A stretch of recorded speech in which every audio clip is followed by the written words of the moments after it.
Bonjour à tous et bienvenue dans votre journal de la mi-journée de ce vendredi 1er août. Patience si vous devez prendre la route aujourd'hui. Le chassé-croisé entre juilletistes et haussiens commence dès ce vendredi. La circulation s'annonce dense sur notre littoral. Bison futé voie rouge en Vendée dans le sens des départs, ce qui pour nous correspond plutôt aux arrivées dans les stations balnéaires vendéennes. La bonne nouvelle, c'est que le pont de Cheviré chez nos voisins de Loire-Atlantique rouvre bien ce vendredi midi et ce dans les deux sens. Après une semaine de fermeture pour réfection, vous pouvez donc de nouveau passer au nord de Nantes par l'ouest sans faire le tour par le périphérique extérieur. Une fois bien arrivé, vous envisagez peut-être une sortie au restaurant. Alors pour éviter les mauvaises surprises, la direction départementale de la population renforce tous les étés ses contrôles sanitaires, restauration rapide, hébergement ou encore produits liés au bien-être. Les inspecteurs vérifient que ce qui est vendu correspond bien à ce qui est vanté. Près de 200 inspections ont été réalisées depuis le début de la saison. Dans près de 7 cas sur 10, des non-conformités ont été relevées. Le contrôle normal, ça se fait de manière impromptue. L'idée, c'est non pas de surprendre les gens, mais de les voir travailler dans les conditions de l'exercice normal, classique. Et c'est d'aller vérifier qu'effectivement, ils font bien leur métier. Et le consommateur, quand il vient dans un restaurant, qu'est-ce qu'il va faire? Il va se faire plaisir, donc il attend à bien manger. Nous, on va vérifier qu'il ne va pas être malade derrière, c'est la partie sécurité alimentaire. Et puis, il va aussi se laisser aller acheter un vin avec une certaine provenance ou fait maison. Eh bien, on va vérifier que toute allégation valorisante, comme le fait maison, comme le produit né, élevé en Vendée, eh bien, c'est vrai. Et si ce n'est pas le cas, on va corriger le tir. Et là, on mobilise à temps complet, on va dire, une dizaine de personnes sur la saison. On a actuellement, sur le secteur de Batignolles, on a 2 équipes qui tournent. Donc, c'est des équipes généralement de 2. Un qui est plutôt répression des fraudes, donc vérification des allégations, et l'autre qui est hygiène alimentaire, sécurité alimentaire. Donc, ils tournent à 2. On est sur à peu près plus de 540 contrôles qui ont été faits et qui donnent lieu, alors il faut prendre les chiffres avec prudence, à une bonne moitié, 55% d'anomalies. L'anomalies, c'est parce que ces petites anomalies qui sont facilement corrigeables, c'est ce que font d'ailleurs les exploitants, et on a quelques fermetures qui peuvent être décidées. L'année dernière, j'ai fermé 4 établissements durant tout l'été. C'est des établissements qui ne respectaient pas les règles élémentaires d'hygiène. Ce ne sont pas des métiers qui s'improvisent. Quand on ouvre un restaurant, il faut quand même avoir un minimum de connaissances, il faut savoir faire la cuisine, il faut savoir servir.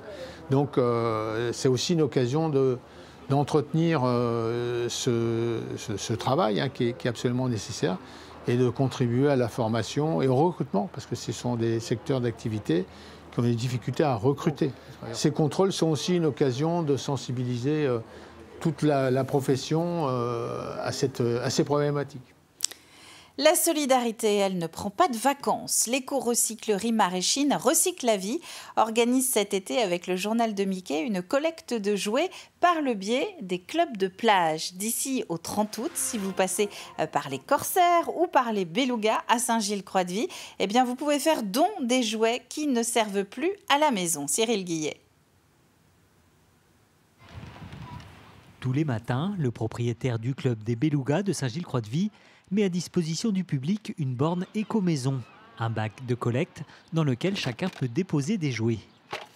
L'objectif, c'est d'aller à la rencontre des enfants de 3 à 10 ans, mais aussi de leurs parents, les sensibiliser à la fois au réemploi, mais aussi aux gestes de tri de leurs jeux et jouets usagés ou alors non utilisés. Ici, tous les types de jouets sont acceptés à partir du moment où ils ne sont pas électriques ou électroniques. L'année dernière en Vendée, ce sont plus de 90 kilos de jouets qui ont été collectés. Il y a les vacanciers qui se retrouvent avec un excellent bagage, on va dire, qui se retrouvent avec des seaux, des pelles, des râteaux, des moules, des choses comme ça, qui nous proposent de nous les donner pour le club. On avait une sélection qui se faisait sur le matériel qui était cassé, endommagé, qui pouvait présenter un danger pour les enfants. Donc on l'éliminait et on l'évacuait au niveau de la déchetterie. Donc maintenant, c'est l'association qui va, elle, faire le tri et peut-être essayer de revaloriser des objets qui pourraient l'être. Et à l'issue de ces 2 mois de collecte, l'ensemble des jouets sera remis à l'association locale Recycle la Vie. Une association de l'économie sociale et solidaire qui dispose de 2 magasins, un à Soulan et un à Chaland. Donc les jouets seront vérifiés, réparés et les jouets qui seront trop cassés iront au recyclage. Lancée pour la seconde année en partenariat avec le journal de Mickey, l'opération prend de l'ampleur. Il y a un plus grand nombre de clubs qui participent pour sensibiliser les enfants à donner leurs jouets, au recyclage, de ne pas systématiquement acheter du neuf. Et c'est une cause à laquelle on est ravis de s'associer, évidemment, puisque en tant qu'éditeur de médias jeunesse, on a, je pense, une responsabilité dans les messages à faire passer. En France, cette année, ce sont 30 clubs qui adhèrent à cette opération, dont 2 clubs en Vendée. Solidarité aussi avec cette jeune association qui veut promouvoir le sport automobile adapté. Tout part d'une histoire de famille pour Florent, dont le papa aimait beaucoup les voitures de sport, mais impossible de trouver un circuit qui accepte de le faire tourner une fois qu'il est tombé malade. Eh bien, son fils a décidé de se lancer dans un pari un petit peu fou, développer un véhicule de course adapté, ce qui demande de l'argent. Il y a quelques jours au Sables d'Olonne, Florent a organisé une fête américaine pour récolter une partie des fonds. Nous, en fait, on a créé l'association suite à la maladie de mon papa qui avait la maladie de Parkinson. Et en fait, l'événement, c'est pour financer notre projet de voiture de circuit pour les personnes en situation de handicap. Le projet, en fait, c'est de préparer d'autres véhicules à l'avenir et de se spécialiser dans d'autres domaines, donc le rallye, la course de côte, tout ce qui est course de vitesse. Car là, la première voiture, c'est une voiture de drift. C'est vraiment une discipline artistique dans l'automobile, en fait. Et puis levez bien les yeux au ciel à partir de ce soir, puisque c'est la nuit des étoiles qui commence. Elle va durer tout le week-end. Le fil conducteur de cette nouvelle édition, les océans du ciel, c'est-à-dire la quête de l'eau dans l'univers. En Vendée, plusieurs événements sont organisés, comme autour du Manoir des Sciences à Réaumur, au Centre astronomique vendéen près de Piquet, ou encore ici sur ces images à Sérigné, au nord de Fontenay-le-Comte. Ce sera aussi visible de votre jardin et vous allez retrouver tous les conseils justement pour bien observer les étoiles de chez vous sur tvvendée.fr ainsi que sur notre chaîne YouTube. 2 mots de météo avant de clore ce journal.